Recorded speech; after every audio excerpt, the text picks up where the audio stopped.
Bienvenidos a otro episodio del podcast de Charlas Técnicas de AWS. Mi nombre es Marcia Villalba y soy Developer Advocate para AWS Serverless.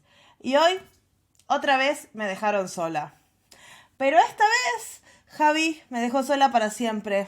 Otro co-host que se nos va.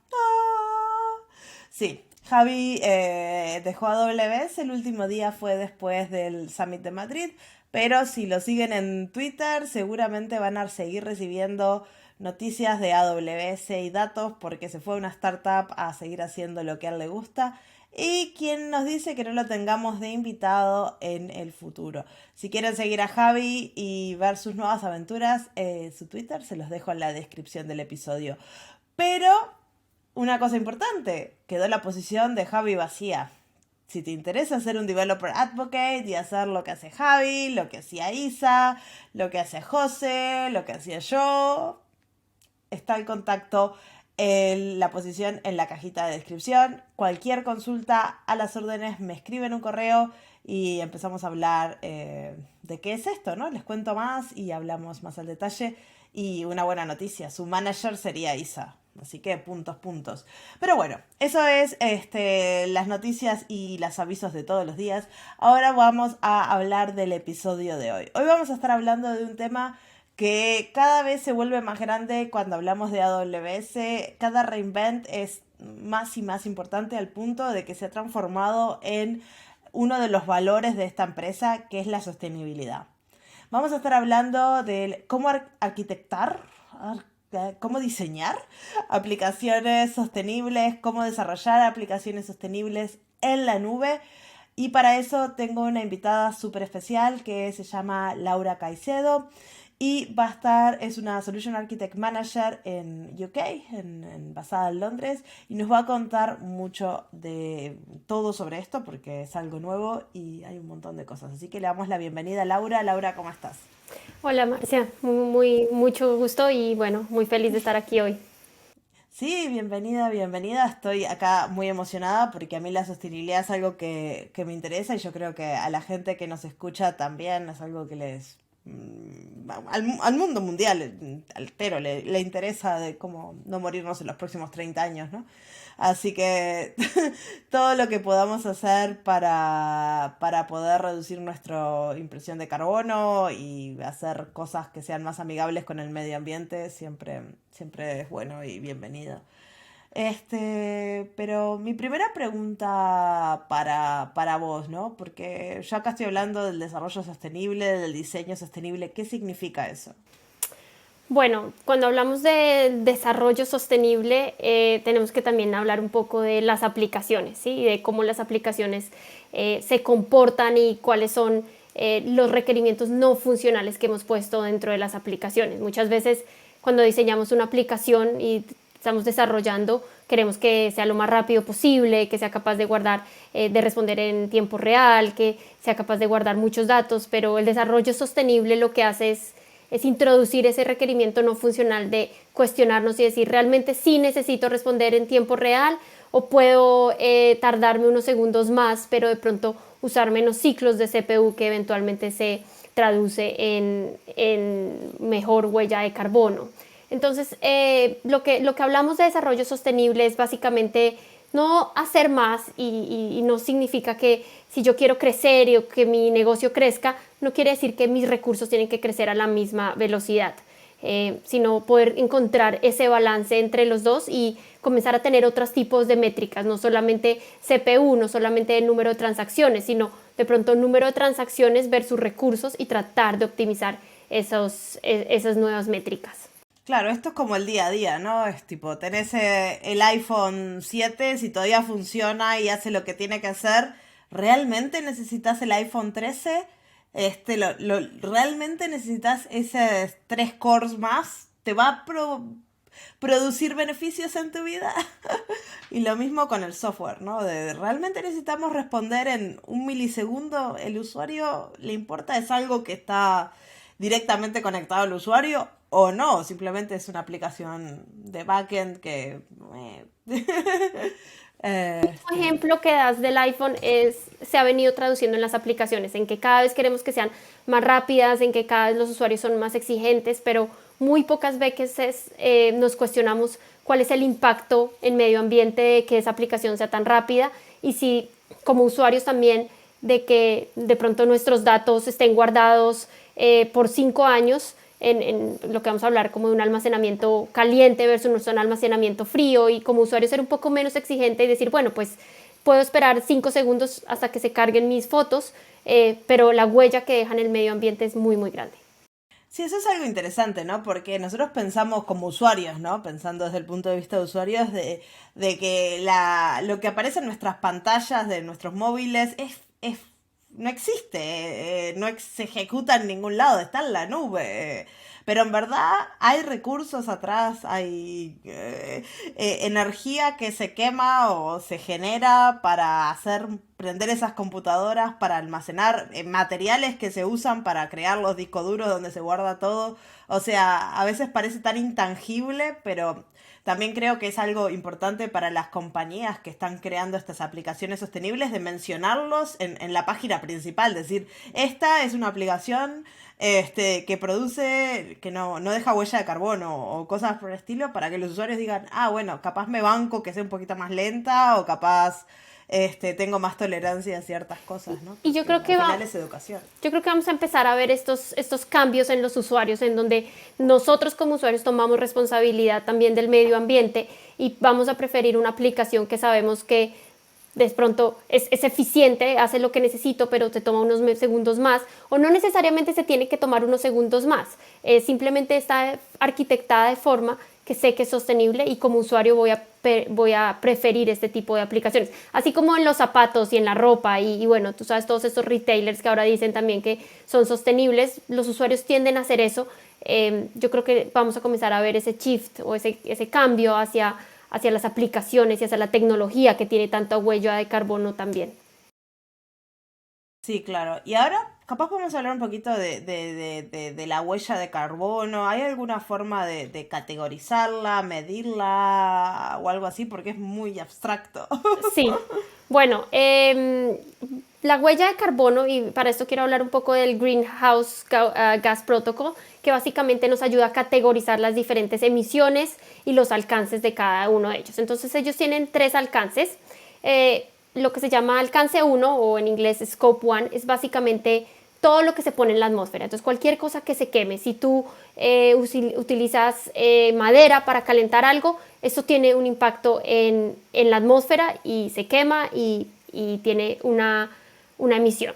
Luego viene, entonces si quieres decir quiero bajar mi Scope 1 o mi alcance 1, básicamente puedes empezar a utilizar un poco de energías eléctricas, que es lo que vemos que está pasando en donde los coches o los carros están comenzando a moverse de gasolina a energía eléctrica.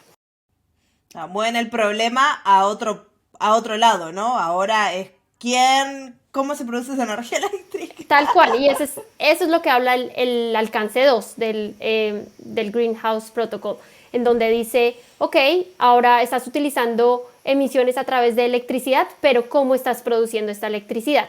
Entonces muchas veces de esto sabemos que la electricidad se puede generar a partir de carbono, pero también se puede generar a través del aire o del viento o del sol. Entonces, obviamente para reducirlo, entonces comenzamos a usar energías más renovables, que es lo que estamos viendo en este momento. Y luego el último alcance es básicamente lo que son emisiones indirectas. Entonces cualquier emisión como de tu supply chain o de tu cadena de administración, básicamente si hablamos en un data center es todo lo que son los racks, cómo llegaron esos racks a nuestro data center, los servidores, las personas, cómo se transportan. Entonces todo esto que es un poco más difícil de medir es que hablamos en Scope 3. Y ahí también vendría, por ejemplo, la construcción de los data centers porque al menos Peter DeSantis en algún reInvent pasado estaba hablando de cómo estaban creando, no sé, concreto más ecológico y era como, wow, a ese punto estamos llegando de que se preocupa de todo, es como muy loco, ¿no? Este... Y entonces ahora tenemos estos 3 scopes, pero cuando nosotros usamos la nube, no quemamos nada. ¿Cómo se traduce eso a una aplicación? Bueno, cuando usamos la nube, como tú dices, todos creemos que está por allá en algún mundo mágico que nadie lo ve, pero en la realidad, como sabemos, son data centers que existen en alguna geografía del mundo. Y cuando hablamos de un data center, hablamos que tenemos que energizarlo. Entonces, normalmente hablemos que lo energizamos con energía y alguna de estas energías viene de energías renovables o viene de fósiles de carbono. Aquí estamos hablando de alcance 2. Muchos de los data centers también tienen backups de generador de energía. Entonces, por ejemplo, UPS que pueden utilizar diésel o pueden utilizar gasolina. O sea, quema. Acá estamos hablando del alcance 1. Y luego, como tú decías, construir el data center o traer todo lo que es las facilities, los servidores, los racks, todo esto son scope 3. Obviamente en un data center estamos hablando de calor que un servidor genera, entonces el aire acondicionado en cómo estamos enfriando es muy importante y todo esto es energía que estamos consumiendo. Entonces, cuando hablamos de cómo nuestras aplicaciones y cómo AWS me ayuda a ser más sostenible, tenemos que comenzar a ver cómo está el data center construido como un primer paso. Claro, entonces, y también los data centers están conectados a la red eléctrica, entonces también depende mucho del país en el cual estén construidos, porque no es lo mismo capaz estar en un país tipo Suecia, donde es muy pro ecología, un montón de energías renovables y energías no fósiles, que capaz en otros países que no están tan desarrollados en la energía, ¿no? Este, Sí, tal cual. Es importante no solamente, entonces, cuando hablamos de un data center y sea AWS o sea un on-premises y queramos saber nuestra huella de carbono, es importante lo que tú dices, saber de dónde viene la energía. Estoy comprando energía renovable, la energía viene de fósil de carbono, qué pasa acá, cuántos están usando las UPS o los generadores de backup con gasolina, cómo fue construida la facilidad, que suena complejo, pero realmente eso es lo que nos ayuda a ver un poco cómo estamos dejando nuestra huella de carbono en un data center. Sí, claro, esto es más allá de AWS, es de cualquier centro de datos. Si tenés uno, no es lo mismo tener un UPS con diésel que capaz un UPS que funciona, no sé, que se carga con una batería y tiene un cierto alcance de días o horas o, no sé, paneles solares. No tengo ni idea cómo funcionan los UPS si no son por gasolina o por baterías, pero debe haber de todo tipo. Y también, no sé cómo es en otras partes del mundo, pero por ejemplo acá en Finlandia vos podés ver y elegir el tipo de energía que querés comprar. Aquí en Inglaterra Entonces igual. podés comprar o más energías renovables, o más energías fósiles, o más incluso nucleares, y puedes ir eligiendo la composición de tu energía. Y eso ayuda a que uno, dueño del data center, pueda decidir, bueno, esta es la electricidad que voy a quemar. ¿Y esto se puede medir o cómo funciona? ¿Cuánto llega a las aplicaciones? Sí, bueno, digamos que a nivel básico un data center debería poder medir cuál es su alcance 1, alcance 2 y alcance 3. Suena un poco complejo, pero lo puede medir. Ahora, una empresa que está dentro de uno de estos data centers con una aplicación puede llegar a ser un poco más difícil en términos generales. Sin embargo, existen algunas herramientas y ecuaciones que nos ayudan a medir esto. Y cuando entremos a hablar un poquito más de AWS, te voy a contar de cómo, si estás corriendo tu aplicación dentro de AWS, cómo puedes medirlo de forma más, o cuáles son las herramientas que AWS te da para medirlo de forma más correcta. Sí, claro, es muy difícil decirlo genéricamente porque cada cual lo hace de su forma, pero sí AWS tiene una herramienta, así que quédense hasta el final para hablar más de eso. Y la pregunta es, ¿por qué las empresas, más allá de salvar a los pandas, por qué las empresas les interesa hacer esto? Porque es algo, puede ser más caro, ¿no? Al final cambiar tu data center a energías renovables a veces son más caras que las energías fósiles en algunas partes del mundo. Y modernizar todo tu data center a equipo más moderno, que sea más eficiente eléctricamente, es bastante más caro. Pero hay un movimiento de que está ocurriendo no solo en AWS, pero en otras empresas también, y también a los clientes de las diferentes empresas y que tienen sus propios data centers les interesa hacer esto, pero ¿por qué? Bueno, primero voy a empezar con mi respuesta hippie, antes de entrar Muy a mi bien. respuesta tipo MBA y C-Level. Bueno, mi respuesta hippie es, yo creo que todos sabemos que esto es lo que hay que hacer en el mundo. Ya sabemos que el calentamiento global es real, nos está afectando, lo podemos ver en día a día, no solamente en nuestras ciudades, en cómo cambia el clima, sino en muchas otras partes, como los incendios que vemos en las grandes selvas hoy en día, la falta de agua, etcétera, etcétera. Sabemos que si queremos llegar a ser cero neto para 2050 necesitaríamos básicamente plantar 1.600 millones de hectáreas de bosques, y esto es 5 veces el tamaño de la India. O sea, plantando árboles es algo muy noble, muy lindo, pero no vamos a hacer un cambio significativo. Cuando vemos qué podemos hacer para un cambio significativo, aquí es donde entran las empresas, y como tú lo dices, y acá me pongo un poco la respuesta tipo MBA o C-Level, es sí, tal vez no es la forma más eficiente de bajar costos, pero lo que pasa hoy en día es que la demanda del consumidor cada día es más grande. La reputación de las empresas a nivel de qué tan sostenibles o no sostenibles son, es algo que lleva mucho al consumo o a la fidelidad de los usuarios, ¿cierto? Adicionalmente, hablando de temas económicos, los gobiernos, y lo vimos últimamente con las grandes reuniones de todos los grandes países diciendo qué vamos a hacer para bajar nuestra huella de carbono. Hay muchos incentivos fiscales para bajar costos, en donde básicamente si tu empresa entra en un programa de sostenibilidad, pueden el gobierno hacerte algunas reducciones en taxes, ¿sí? Entonces, básicamente, si lo ves a nivel de más financiero, está qué tanto vas a tener fidelidad de tus clientes.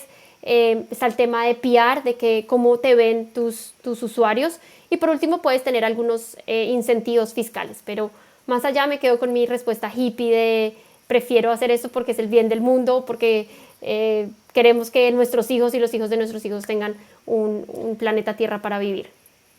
Claro, y la respuesta hippie yo creo que es la visión del cliente, y eso desde el punto de vista de cualquier empresa tiene que ser la más importante, porque generalmente los clientes no quieren que el mundo se prenda fuego, y quieren tener un lugar para vivir, y todo lo que vemos todos los años, incendios, inundaciones, tornados, migraciones masivas, no está bueno.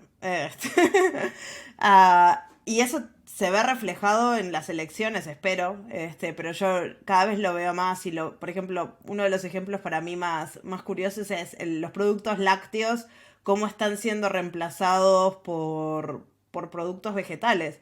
Capaz es un ejemplo muy tonto, pero ahora me he pasado hace 4 semanas dando vueltas por muchas ciudades de Europa llevando el serverless espresso, que es como una cafetería serverless.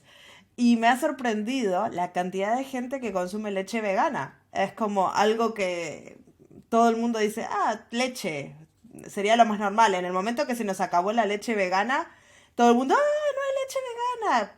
Y no es gente vegana, es simplemente que sustituyeron su leche y ahora están tan acostumbrados y que ya no la consumen más. Y esos son los cambios, que son poquitos, pero es tanta gente, y así si lo hacemos con todo, estamos dando una señal clara como Sí. consumidores de lo que tenemos que hacer, Sí, ¿no? sí, yo creo que hemos empezado a cambiar muchas de nuestras prácticas diarias. La leche es un ejemplo muy básico de algo que consumimos todos los días, pero para mí ya también es muy importante cuando compro ropa, entro a una aplicación que me dice qué tan sostenible es la empresa, ¿no? En la cual estoy comprando Sí. la ropa. Sí, sí, sí, eso es algo también que también muchas personas están empezando a hacer de cómo comprar su ropa, pero es algo que los clientes están empezando a decirlo y yo creo que eso lleva a que las empresas tienen que ponerse los pantalones y empezar a hacerlo. Al final de cuentas siempre la billetera habla. Eh, Sí, eh, desafortunadamente financieramente tomamos muchas decisiones, pero bueno, y como tú dices, no siempre es lo más eficiente ser sostenible, pero esperemos que sigamos viendo estos cambios en el mundo. pero la tecnología se está yendo hacia el lado. Capaz hace 15 años la energía solar o las energías renovables eran re caras y ahora se están volviendo más accesibles. Lo mismo con los aparatos eléctricos. Cuando yo era chica, las heladeras te consumían un cuarto de la electricidad de la casa. Hoy en día una heladera ni te enterás que está prendida. O sea, tienes una heladera nueva, un consumo súper pequeño, son súper eficientes. O sea, más a medida que va pasando el tiempo, los equipos y la tecnología se va modernizando y nos va acompañando a que no sea tan difícil, ¿no? Porque como los clientes quieren productos más eficientes, la tecnología evoluciona con eso. Sí, Entonces sí. eso. No sé si, bueno, también hago como el anuncio que Amazon tiene ahora su aceleradora de sostenibilidad, no sé si lo viste. Significa que las empresas que tienen algún proyecto de sostenibilidad, entonces pueden entrar a esta aceleradora, que es básicamente les ayudan a formar un poco más la idea de qué es lo que necesitan hacer, qué es lo que van a hacer, les ponen mentores y bueno, durante algún tiempo tienen el acompañamiento de Amazon para desarrollar la idea. Entonces, sé que hace poco acaba de empezar un cohort, no sé si es el primero o segundo cohort, pero bueno, igual les dejo en la cajita, como dices tú, un poco más de información en caso de que quieran desarrollar una idea sostenible. Sí, genial. Déjanos el link de la aceleradora porque es algo que no sabía y seguramente muchos de la audiencia no tengan idea y les pueda ser muy útil. Pero ya que tenemos hablando de Amazon y de AWS, ¿nos puedes contar un poquito qué está haciendo AWS a nivel de sostenibilidad? Vale. Bueno, hablemos primero de Amazon. Amazon firmó y cofundó el Climate Pledge en 2019. El Climate Pledge lo que hace es que nos vamos a comprometer a hacer net zero carbon para el 2040, esto es 10 años antes que el Acuerdo de París. Y también nos vamos a comprometer a que vamos a tener energía renovable 100% para el 2025, o sea, en 3 años solamente. No falta nada, así es. Vamos a ver cómo vamos. Pero la idea de esto es que no solamente es AWS. AWS es una parte muy importante de Amazon. Obviamente hablamos de los data centers, etcétera. Pero esto quiere decir todo Amazon. O sea, cada vez que hacemos una entrega, cómo vamos a hacer que esas entregas sean net zero carbon. Wow, esto es impresionante. Aparte, las fechas son súper cercanas. Pero sí, Amazon es una de las empresas más grandes del mundo y mueve un montón de paquetes y de logística a lo largo y ancho del mundo. Sí, y creo que tenemos una responsabilidad muy grande con el medio ambiente. Y bueno, estas iniciativas como el Climate Pledge hacen ver que el valor de Amazon no solamente está en los envíos, sino realmente con el medio ambiente también. Entonces, vos hablaste de los diferentes alcances de nivel uno, nivel 2 para mejorar la sostenibilidad, ¿no? Entonces, ¿qué estamos haciendo a nivel alcance uno, ¿no? ¿Cómo estamos trabajando para obtener energía renovable? Bueno, somos el comprador más grande de energía renovable en el mundo. Eso quiere decir que compramos energía solar y energía de viento a otras empresas. Tenemos 310 proyectos que esperamos que produzcan 42.000 gigawatts hora de energía renovable cada año. Eso es básicamente la energía necesaria para energizar 3.9 millones de hogares en Estados Unidos.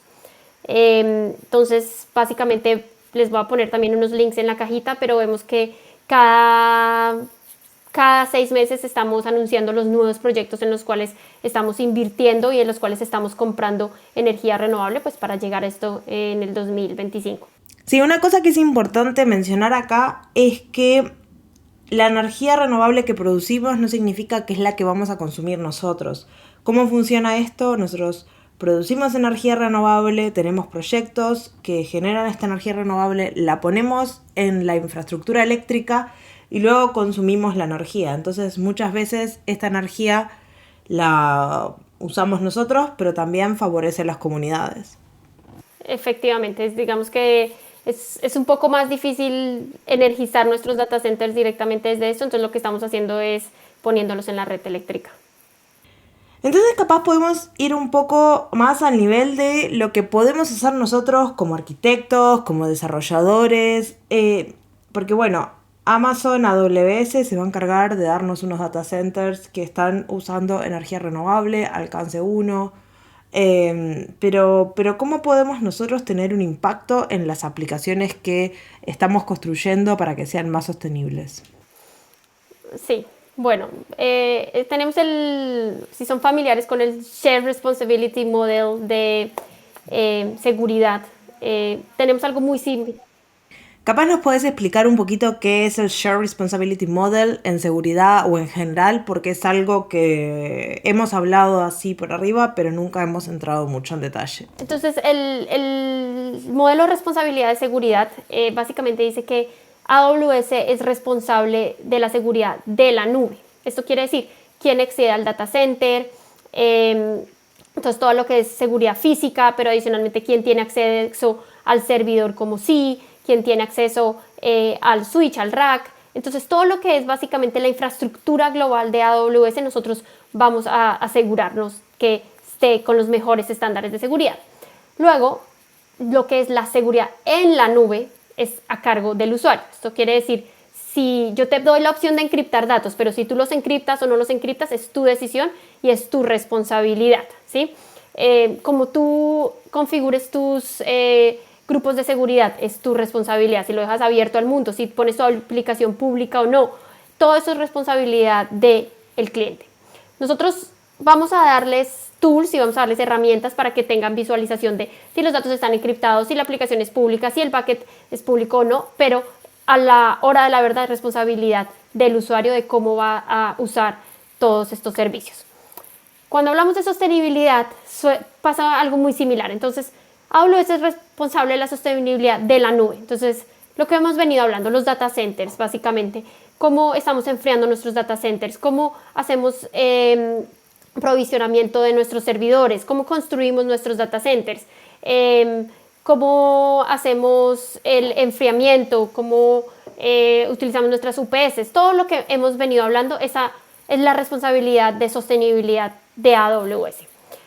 Ahora, si tú como usuario estás corriendo tu aplicación en AWS, ya por el simple hecho de que corras la aplicación en AWS, por la forma en la que nosotros somos más eficientes de energía, de la forma en la que nosotros hacemos utilización de los servidores, que es mucho mayor, vas a ser 3.6 veces más eficiente que la media de un data center enterprise en Estados Unidos, ¿sí? Entonces, esto es simplemente como nosotros tenemos nuestra infraestructura global.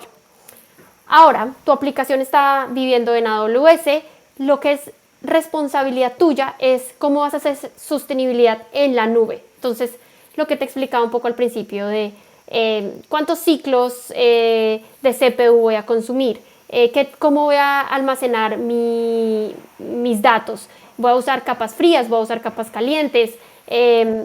¿Nos podés explicar qué es las capas frías y las capas calientes? No son una terminología muy común y capaz nuestra audiencia no las conoce. Vale, gracias por la pregunta.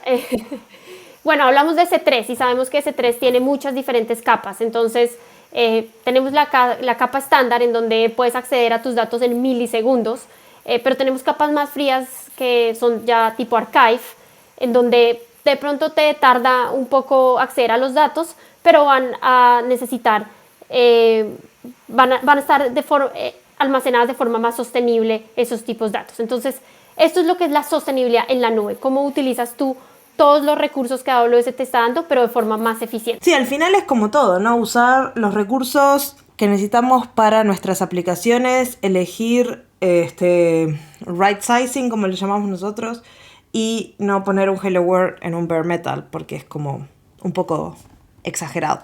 Exacto, o sea, por por más que AWS tenga el servidor con la la mejor energización posible, tengamos energías renovables, si tú utilizas un Hello World en un bare metal con GPUs, pues no hay nada que podamos hacer. Entonces esto significa que los servicios serverless o gestionados por AWS son más sustentables que, por ejemplo, S2. Definitivamente, cualquier servicio administrado, nosotros decimos que es de por sí más sostenible por el simple hecho de la utilización de los servidores. El servidor en el que corre un serverless o en el servidor en el que corre un servicio administrado va a ser mucho más eficiente porque nosotros lo estamos administrando y estamos asegurándonos que esté lleno, que esté a tope, que la CPU se esté utilizando de forma eficiente, que la memoria también, y a diferencia que si de pronto esa misma aplicación serverless tú la corres en un servidor, pues pueden haber periodos muertos o puede que no estés utilizando a full todos los recursos que el servidor te da. Entonces también podemos pensar que cuando vemos el precio y cuánto nos cuesta las cosas en la factura de AWS, eso está relacionado con la sostenibilidad.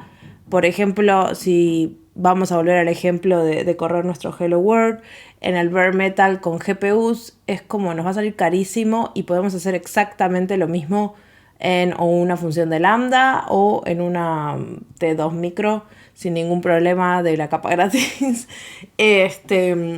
Y encontrar el right sizing nos lleva a tener un precio más eficiente, un precio más justo, un precio más razonable y también ser más sostenible.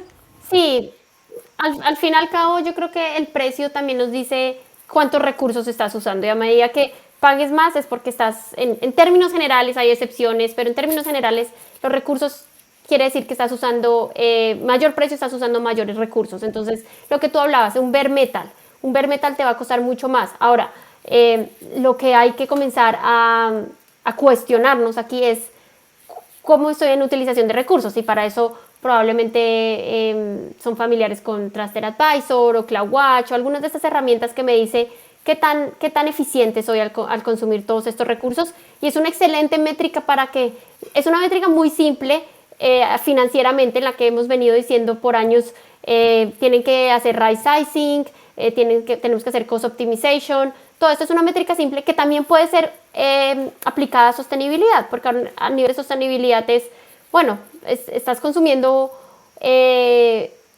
mucho menos de lo que tienes aprovisionado, de lo que estamos calentando, de lo que estamos energizando. Tal vez no está siendo lo más sostenible posible.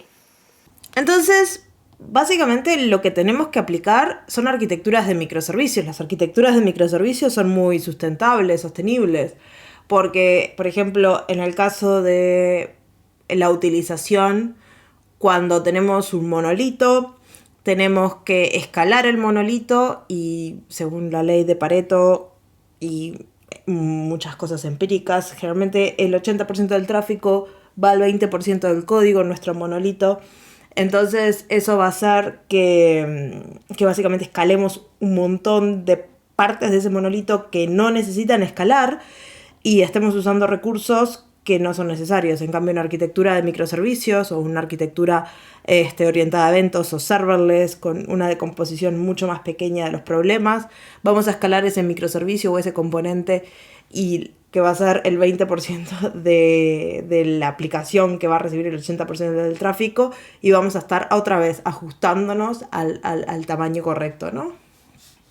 Exactamente. Y aquí también quiero como decir un poco de otras métricas que pueden ser introducidas en el proceso.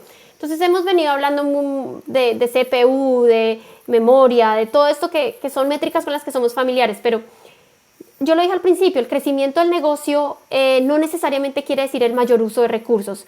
Si tú eres un e-commerce, por ejemplo, y quieres comenzar a optimizar tus recursos, comienza a introducir nuevas métricas en donde digas el número de órdenes versus la utilización de CPU. Entonces, quiere decir, tienes 10 órdenes, ¿cuál es tu utilización? 50% de CPU. Ahora, tienes 100 órdenes, ¿quiere decir eso que vas a tener el 100% de utilización de CPU? Sí, no, puedes comenzar a optimizar. La idea es que poder tener muchos mayores número de órdenes con la menor cantidad de recursos posibles. Y estas nuevas métricas, que son muy, muy únicas a tu negocio, el negocio de cada uno de los que nos escucha hoy, Son métricas que solo ustedes conocen y solo ustedes pueden definir, pero son las métricas que van a poder ayudar a los negocios a realmente medir cuál es la sostenibilidad que en este momento están teniendo con sus recursos versus lo que el negocio necesita. Y si te das cuenta, esta conversación que estamos teniendo no es nueva, o sea, nosotros no hemos venido diciéndole a los clientes que utilicen serverless, que hagan arquitecturas de microservicio, que pasen sus datos a capas frías, que hagan right sizing o que hagan uso óptimo de los recursos. Todo esto lo hemos venido diciendo durante mucho tiempo en AWS. Lo que pasa es que ahora estamos dándonos cuenta que esto también no solamente ayuda a las finanzas de la nube, sino también nos ayuda en temas de sostenibilidad. Entonces, ahora que empezás a hablar de finanzas y de sostenibilidad, yo creo que podemos introducir el Well Architected Framework, ¿no? Porque este es un framework que hace tiempo que anda por ahí, que nos ayuda a construir aplicaciones en la nube.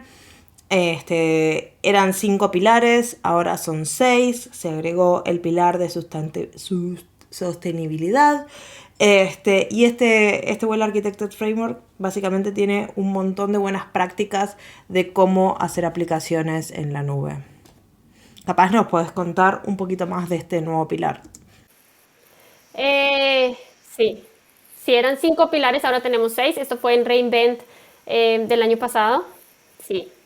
Entonces los 5 pilares son la excelencia operativa, la seguridad, la fiabilidad, la excelencia de rendimiento, la optimización de costos y ahora la sostenibilidad. Sí, entonces introducimos este nuevo pilar que lo que ayuda es básicamente a dar mejores prácticas para que nuestros clientes puedan tener diseños escalables, pero que también sean sostenibles, ¿cierto? Este nuevo pilar tiene como 6 premisas principales.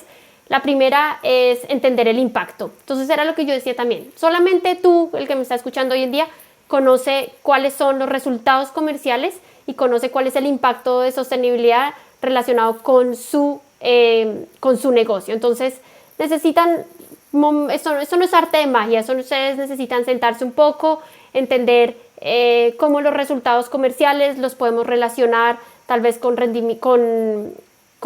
indicadores de rendimiento y cómo así podemos mejorar un poco. Entonces es crear esas nuevas métricas que yo creo que no es difícil, toma tiempo y necesitamos entender muy bien el negocio para poder crear estas métricas.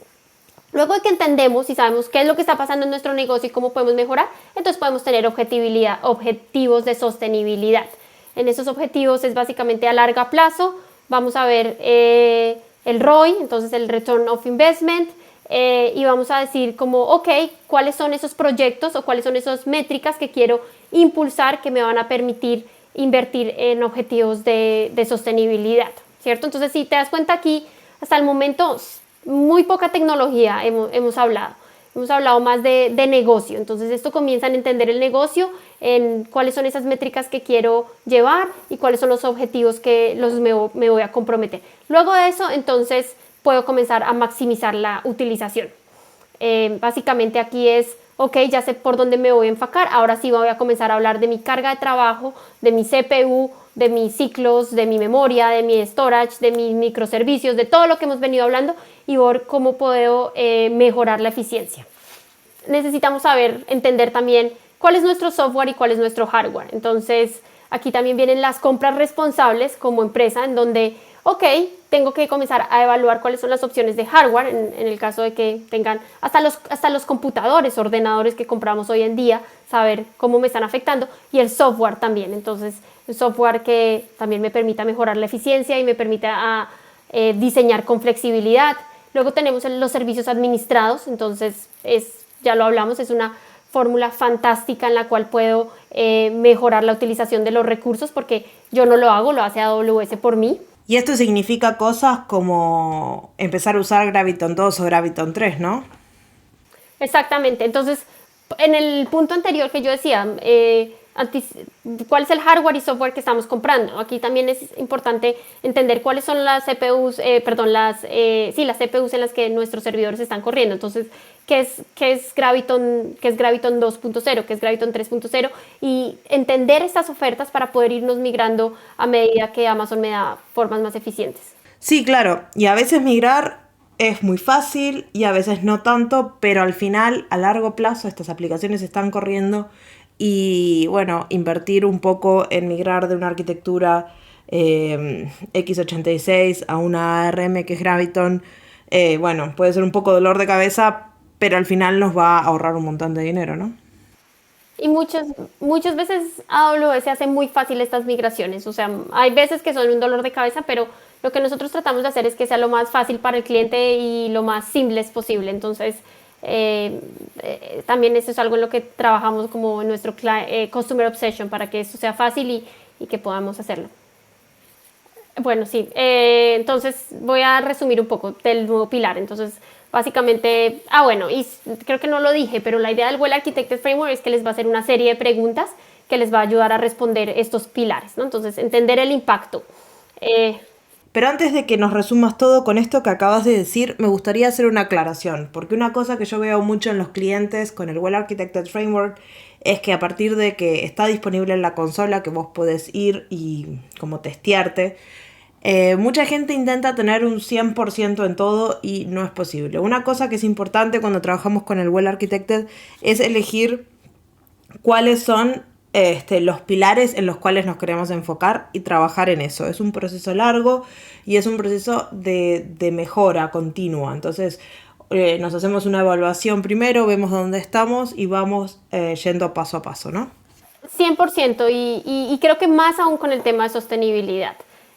Porque cuando te sientas a entender tu impacto o cuáles son los objetivos a largo plazo que decides como organización optimizar, esto no es un cheque, esto no es una respuesta, esto es algo que realmente alguien de negocio, y aquí es donde también invito a que esto se haga junto con alguien de negocio, ¿no? Esto no solamente es de infraestructura, esto en TI no es el responsable, aquí necesitamos entender cómo el negocio está impactando la infraestructura y es algo que tiene que ser con tiempo. Probablemente varias personas de la empresa se sienten a responder estas preguntas y que puedan ayudar a definir como el norte y cuáles son los objetos de sostenibilidad.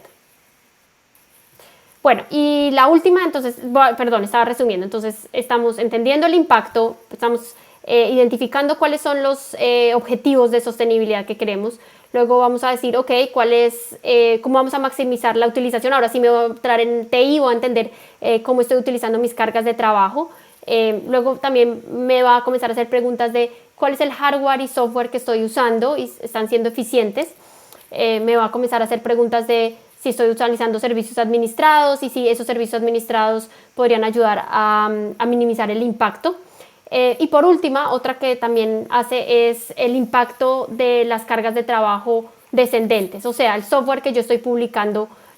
No todas las empresas publican software, pero supongamos que ustedes están publicando aplicaciones en el marketplace.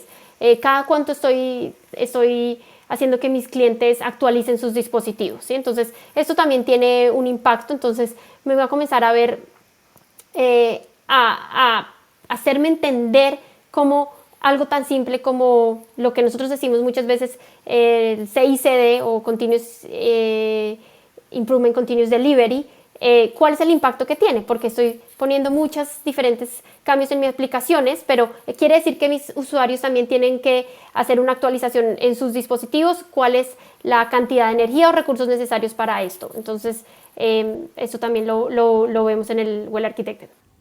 Esto es algo muy interesante porque en general nosotros siempre pensamos en la sostenibilidad desde el punto de vista de la organización, que tiene que ser sostenible, pero traducir esos números al cliente y poder decirle, bueno, esta aplicación es mejor que esta otra o esta es la huella de carbono que tiene, hacerlo visible y al cliente mostrarle que bueno, que las decisiones por tener una velocidad más rápida en la página o por descargar muchas actualizaciones, estás haciendo que la aplicación no sea tan buena con el medio ambiente. Entonces, la gestión de recursos a nivel de los clientes es muy interesante.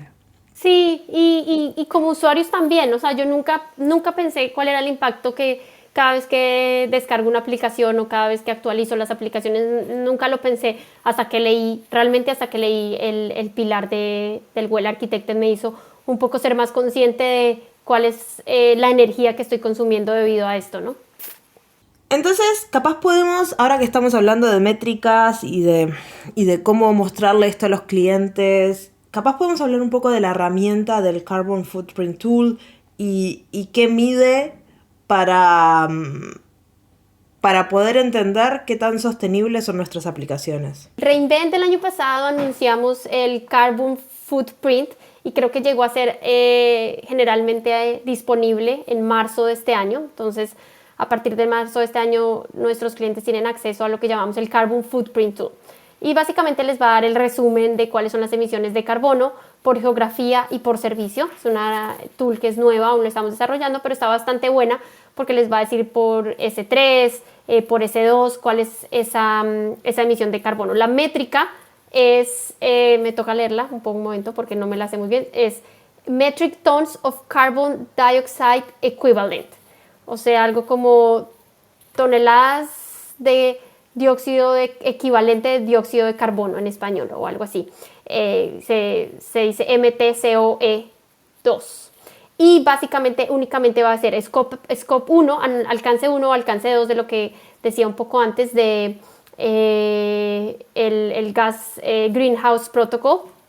Entonces, cuánto queman y cuántas electricidad están usando por cada una de estas aplicaciones. Entonces, pueden entrar únicamente a su Cost and Billing y por Cost and Billing van a tener un nuevo, Cost and Usage Report, y dentro de Cost and Usage Report van a tener un scroll down y van a tener una nueva tool que se llama Customer Carbon Footprint, y ahí básicamente pueden ver esto a partir del último mes. Está buenísimo esto. Entonces, lo que nos va a permitir es ahora, aplicando el pilar de sostenibilidad, ver cómo vamos mejorando nuestro footprint de carbono, nuestra huella de carbono, a medida que vamos haciendo cosas, ¿no?